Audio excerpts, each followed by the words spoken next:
இன்றைக்கு இந்த உலகத்துல நாம் வாழும்போது பல்வேறு தலைவர்களை நாம் பார்க்கிறோம், பல்வேறு ஆட்சியாளர்களை நாம் பார்க்கிறோம். எத்தனையோ ஆட்சியாளர்கள் இருந்தாலும், எத்தனையோ தலைவர்கள் இருந்தாலும் அவர் பொது இடங்கள்ல சொல்லக்கூடிய ஒரு விஷயம் என்னன்னு சொன்னா, எளிமையான ஒரு வாழ்க்கையை வாழணும், எந்த ஒரு ஆடம்பரமும் இல்லாமல் நம்முடைய வாழ்க்கையை நாம் அமைத்துக் கொள்ளணும் அப்படின்னு பொது இடங்கள்ல அவங்க சொல்லுவாங்க. ஆனா அவருடைய சொந்த வாழ்க்கையை எடுத்து பார்த்தோம் சொன்னா, அவர்கள் வாழக்கூடிய வாழ்க்கை என்பது ஒரு ஆடம்பரமான ஒரு வாழ்க்கையாகவும் ஒரு மேம்பட்ட ஒரு வாழ்க்கையாகவும் அவர்களுடைய வாழ்க்கை என்பது இருக்கும். அவருடைய சொந்த வாழ்க்கை ஆடம்பரமான ஒரு வாழ்க்கையாக இருக்கும். ஆனால் இந்த உலகத்தில் வாழக்கூடிய ஒட்டுமொத்த மனித சமூகத்திற்கும் ஒட்டுமொத்த மனித குலத்திற்கும் ஒரே ஒரு தலைவராக அல்லாஹ்வுடைய தூதர் ஒரு ஆட்சியாளராக இருக்கிறான்னு சொன்னா, அவருடைய வீடு என்பது பிரம்மாண்டமான ஒரு மாளிகையாக, ஒரு மேம்பட்டப்பட்ட ஒரு சொகுசான வாழ்க்கையை அவர் வாழ்ந்திருப்பார். ஆனால் அல்லாஹ்வுடைய தூதர் ஒரு நாட்டுடைய அரசன், அவருடைய வீடு என்பது எப்படி தெரியுமா இருந்துச்சு?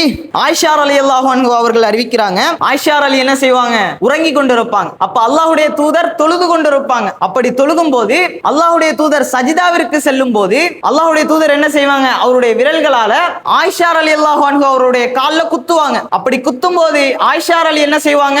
அவருடைய கால்களை மடக்கி கொள்வாங்க. அப்புறம் அல்லாஹ்வுடைய தூதர் சஜிதாக்கு போவாங்க. அந்த சஜிதாவிலிருந்து மீண்டும் அல்லாஹ்வுடைய தூதர் எழுந்தவுடன் ஆயிஷா ரலி என்ன செய்வாங்க? மீண்டும் அவருடைய கால்களை நீட்டிக் கொள்வாங்க. அப்ப எந்த அளவுக்கு அல்லாஹ்வுடைய தூதருடைய வீடு சிறிதாக இருந்திருக்கு என்பதை நாம் தெளிவாக விளங்கிக் கொள்ள வேண்டும். ஒரு நாட்டுடைய அரசன் அவருடைய வீடு எந்த அளவுக்கு சிறிதாக இருந்திருக்கு என்பதை நாம் தெளிவாக விளங்க வேண்டும். அப்ப எந்த அளவுக்கு அல்லாஹ்வுடைய தூதர் ஒரு எளிமையான வாழ்க்கையை விரும்பினாங்க என்பதை நாம் இதிலிருந்து புரிந்து கொள்ளலாம். அஸ்ஸலாமு அலைக்கும் வரஹ்மத்துல்லாஹி வபரகாத்துஹு. இன்னல் ஹம்துலில்லாஹி நஹ்மதுஹு வ நஸ்தஈனுஹு வ நஸ்தக்ஃபிருஹு ونعوذ بالله من شرور أنفسنا ومن سيئات أعمالنا من يهدي الله فلا مضل له ومن يضلل فلا هادي له ونشهد أن لا إله إلا الله ونشهد أن محمدا عبده ورسوله أما بعد يا أيها الناس اتقوا ربكم الذي خلقكم من نفس واحدة وخلق منها زوجها وبث منهما رجالا كثيرا ونساء واتقوا الله الذي تسألون به والأرحام إن الله كان عليكم رقيبا يا أيها الذين آمنوا اتقوا الله حق تقاته ولا تموتون إلا وأنتم مسلمون يا أيها الذين آمنوا اتقوا الله وقولوا قولا سديدا ويصلح لكم أعمالكم ويغفر لكم ذنوبكم ومن يطع الله ورسوله فقد فاز فوزا عظيما. எல்லாம் அல்ல அல்லாஹ்வின் நல்லடியார்களே, அல்லாஹ்வுடைய சாந்தியும் சமாதானமும் நபிகள் நாயகம் ஸல்லல்லாஹு அலைஹி வஸல்லம் அவர்கள் மீதும் அவர்களை பின்பற்றி வாழ்ந்த சஹாபாக்கள் மீதும் தாபீன்கள் தாபீன்கள் மீதும் இன்னும் குறிப்பாக இஸ்லாமிய மார்க்கத்தை ஏற்றிருக்கக்கூடிய நம் ஒவ்வொருவரின் மீதும் என்றென்றும் நின்று நிலவட்டுமாக. வார்த்தைகளில் சிறந்தது அல்லாஹுடைய வார்த்தை என்றும், வழிகாட்டுதலில் சிறந்தது நபிகள் நாயகம் ஸல்லல்லாஹு அலைஹி வஸல்லம் அவர்களின் வழிகாட்டுதல் என்பதும், மார்க்கத்தில் புதிதாக திணிக்கப்பட்டது அனைத்தும் பிதாத், ஒவ்வொரு பிதாத்தும் வழிகேடு, ஒவ்வொரு வழிகேடும் நம்மை நரக நெருப்பில் கொண்டு போய் சேர்க்கும் என்று உங்களையும் என்னையும் எச்சரித்தவனாக எனது இந்த உரையை ஆரம்பம் செய்கின்றேன். அல்லாஹுடைய மாபெரும் கிருபையினால ஒவ்வொரு வாரம் வியாழக்கிழமையும் மகரீபுடைய தொழுகைக்கு பிறகு உள்ளரங்கு பயான் நடைபெறுகிறது. இந்த வாரத்தினுடைய பயான்ல நபிகளாரின் எளிமை என்கிற தலைப்பின் கீழாக சில விஷயங்களை நாம் பார்க்க இருக்கிறோம். எல்லாம் அல்ல அல்லாஹ்வின் நல்லடியார்களே, இன்றைக்கு இந்த உலகத்தில் நாம் வாழும்போது பல்வேறு தலைவர்களை நாம் பார்க்கிறோம், பல்வேறு ஆட்சியாளர்களை நாம் பார்க்கிறோம். எத்தனையோ ஆட்சியாளர்கள் இருந்தாலும், எத்தனையோ தலைவர்கள் இருந்தாலும், அவர்கள் பொது இடங்கள்ல சொல்லக்கூடிய ஒரு விஷயம் என்னன்னு சொன்னா, எளிமையான ஒரு வாழ்க்கையை வாழணும், எந்த ஒரு ஆடம்பரமும் இல்லாமல் நம்முடைய வாழ்க்கையை நாம் அமைத்து கொள்ளணும் அப்படின்னு பொது இடங்கள்ல அவங்க சொல்லுவாங்க.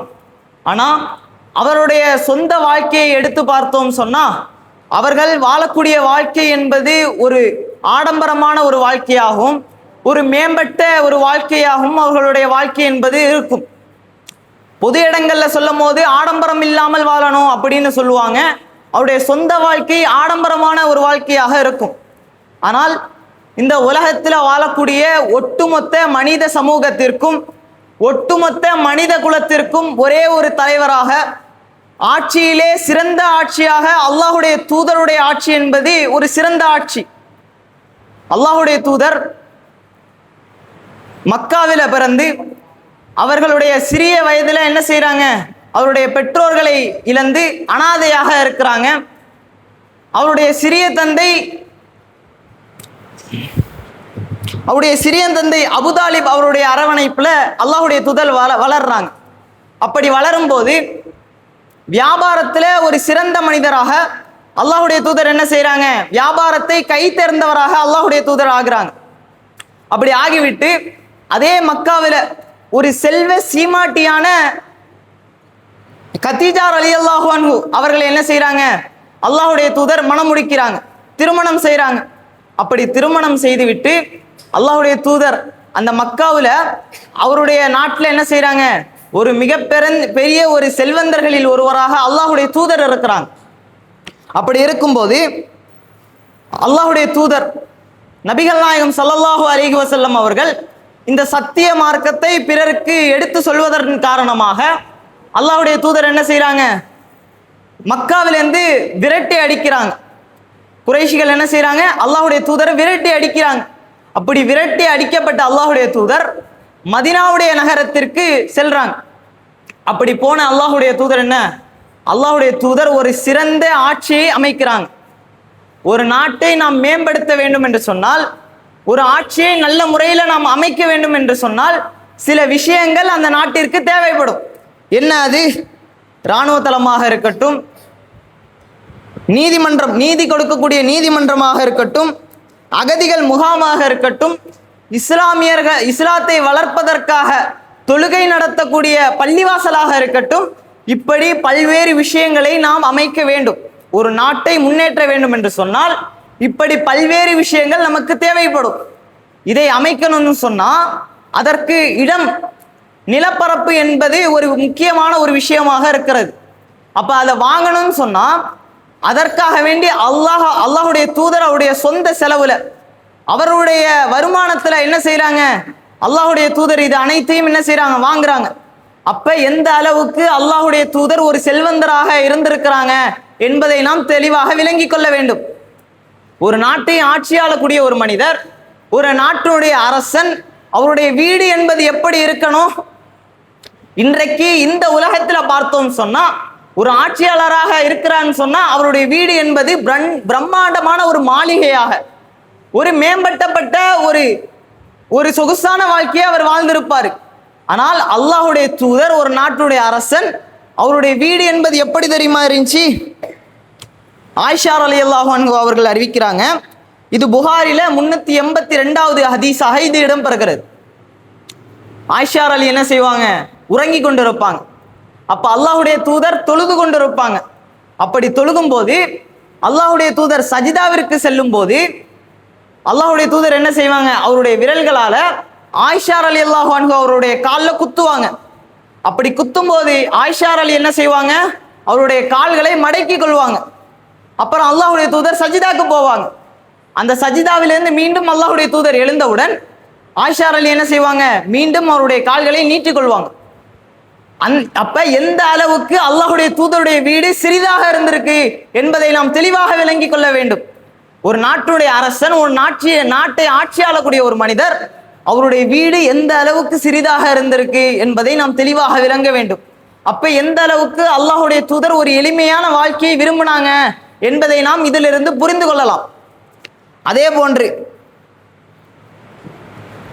இன்றைக்கு வாழக்கூடிய நாம் வீட்டில் படுக்கக்கூடிய படுக்கை என்பது எந்த அளவுக்கு ஒரு பிரம்மாண்டமான ஒரு விஷயமாக இருக்கு, எந்த அளவுக்கு ஒரு ஆடம்பரமான ஒரு விரிப்பாக அது இருக்கு தெரியுமா? ஆனால் அல்லாஹுடைய தூதருடைய விரிப்பு, அப்துல்லாஹ் ரலியல்லாஹு அன்ஹு அவர்கள் அறிவிக்கிறார்கள், இது திருமதியில 2377வது ஹதீஸாக இது இடம்பெறுகிறது. அல்லாஹுடைய தூதர் ஒரு விரிப்புல படுப்பது ஒரு வழக்கம்.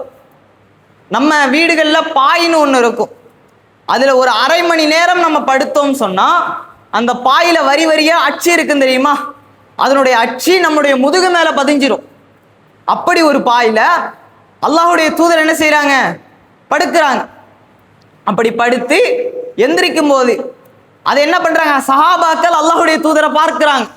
அப்படி முதுகுல அந்த அச்சு பதிந்திருக்கிற பார்த்துக்கிட்டு அல்லாஹ்வுடைய தூதரிடத்துல அந்த சஹாபாக்கள் கேட்கிறாங்க, அல்லாஹ்வின் தூதரே, நீங்கள் அனுமதித்தால் அந்த பாயின் மீது விரிக்கக்கூடிய விரிப்பை நாங்கள் தயார் செய்து தருகிறோம் என்று அல்லாஹ்வுடைய தூதரிடத்துல சஹாபாக்கள் கேட்கிறாங்க. அப்படி கேட்ட பிறகு அல்லாஹ்வுடைய தூதர் என்ன தெரியுமா சொன்னாங்க, எனக்கும் இந்த உலகத்திற்கும் என்ன சம்பந்தம் உள்ளது, எனக்கும் இந்த உலகத்திற்கும் என்ன சம்பந்தம் உள்ளது அப்படின்னு சொல்லிட்டு அல்லாஹ்வுடைய தூதர் சொல்றாங்க, மரத்தின் நிழலில் சற்று நேரம் இளைப்பாற விட்டு செல்லக்கூடிய ஒரு பயணிக்கும் அந்த மரத்திற்கும் என்ன சம்பந்தம் இருக்கிறதோ அதே சம்பந்தம் தான் எனக்கும் இந்த உலகத்திற்கும் இருக்கிறது என்று அல்லாஹ்வுடைய தூதர் சொல்றாங்க. ஒரு மனிதர் ஒரு இழப்பா செல்றாரு, ஒரு டயர்டா போறாரு. அப்படி போகும்போது வழியில மரங்களை பார்க்கிறாரு. அதுல கொஞ்ச நேரம் அவரு கொஞ்சம் ரெஸ்ட் எடுத்துட்டு போறாருல, அப்ப அந்த பயணிக்கும் அந்த மரத்திற்கும் என்ன சம்பந்தம் இருக்கிறதோ அதே சம்பந்தம் தான் அல்லாஹுக்கும் அல்லாஹ்வுடைய தூதருக்கும் இந்த உலகத்திற்கும் இருக்கிறது என்று சொல்லிவிட்டு அல்லாஹ்வுடைய தூதர் என்ன செய்யறாங்க, அதை மறுக்கிறாங்க. அப்படி ஒரு வாழ்க்கையை அல்லாஹ்வுடைய தூதர் அவர்கள் வாழ்ந்தாங்க. ஆனா இன்றைக்கு நம்முடைய வீடுகள்ல நம்ம பார்த்தோம் சொன்னா ஒரு மனிதருக்கு முதுகு வலியாக இருக்கு, ஒரு மனிதருக்கு கால் வலியாக இருக்கு அப்படின்னு சொல்லிட்டு மருத்துவரை போய் அணுகும் போது அவரு மாத்திரை எழுதி கொடுக்க மாட்டாரு, மருந்து எழுதி கொடுக்க மாட்டாரு, சத்தான பொருளை சாப்பிடுங்க, நல்ல நியூட்ரிஷனான உணவை சாப்பிடுங்க அப்படின்னு சொல்ல மாட்டாரு. அதற்கு மாறாக என்ன தெரியுமா சொல்லுவாரு, அவர் ஒரு ஒரு கம்பெனியோட பெட்டு நம்ம படுக்கக்கூடிய அந்த படுக்கை இருக்கு தெரியுமா, அதை ப்ரிஃபர் பண்ணுவார். இதை வாங்கி நீங்க போடுங்க, இதுல படுங்க, உங்களுக்கு முதுகு வலி வராது, உங்களுக்கு உடம்பு வலி வராது அப்படின்னு சொல்லுவார். இன்னும் டியூலக்ஸ் ஃப்ளக்ஸ், டியூரோஃப்ளக்ஸ் அப்படிங்கிற ஒரு நிறுவனம் இருக்குது. அது வெறும் படுக்கக்கூடிய ஒரு மெத்தை. அதனுடைய விலை எவ்வளவு தெரியுமா, 16,000 ரூபாய்.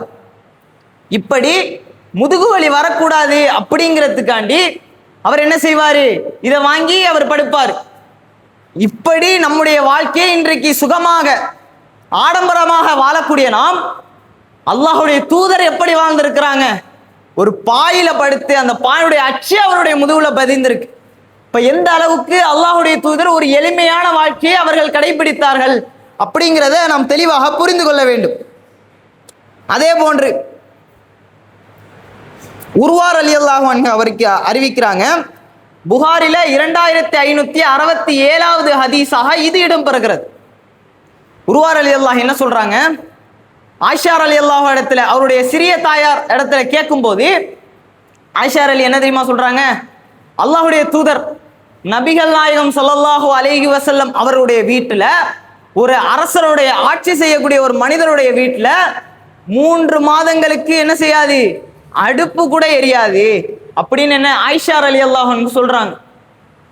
இப்படி சொல்வதற்கான காரணம் என்ன, அப்ப அந்த 3 மாதங்களும் அவர்கள் எப்படி சாப்பிட்டாங்க, என்ன உணவை சாப்பிட்டாங்க அப்படின்னு கேட்டா அவருடைய உணவு பேரித்தம்பளவும் தண்ணீராகவும் மட்டும்தான் இருந்தது அப்படின்னு ஆயிஷா ரலி என்ன செய்யறாங்க, உர்வார் ரலியல்லாஹு அன்ஹுவை பார்த்து சொல்றாங்க.